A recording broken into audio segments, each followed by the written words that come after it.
En los miércoles de tecnología conoceremos a Pepper, el robot humanoide del Parque Tecnológico de Itaipú, que es capaz de interactuar con las personas e inclusive, como cualquier otro ser humano, puede reconocer los distintos estados de ánimo.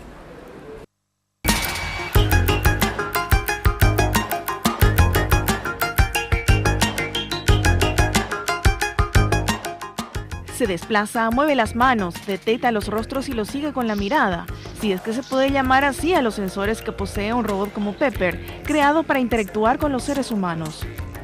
10 sensores en la parte baja para saber cuando los objetos están cerca, un sensor para indicar el nivel de batería y otro para la temperatura.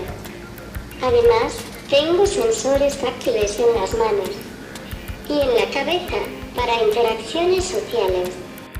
Y es precisamente su capacidad de socializar lo que convierte a Pepper en un asistente excepcional.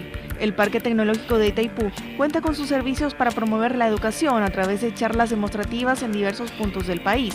No obstante, sus posibilidades de uso son infinitas.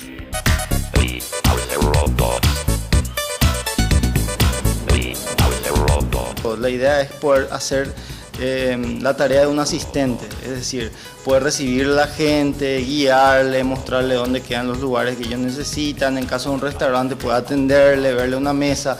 En Japón, por ejemplo, es muy utilizado para estos fines y en los aeropuertos se lo puede ver. También se lo utiliza mucho en los hospitales, tipo para atenderle a los pacientes, no en el sentido de simplemente asistirle, acompañarle, darles un poquito de esa compañía, por así decirlo. Incluso, el robot es capaz de descifrar el estado de ánimo de su interlocutor leyendo sus expresiones faciales. De origen francés, Pepper está siendo programado por un equipo de ingenieros del Parque Tecnológico de Itaipú para aprovechar al máximo sus capacidades.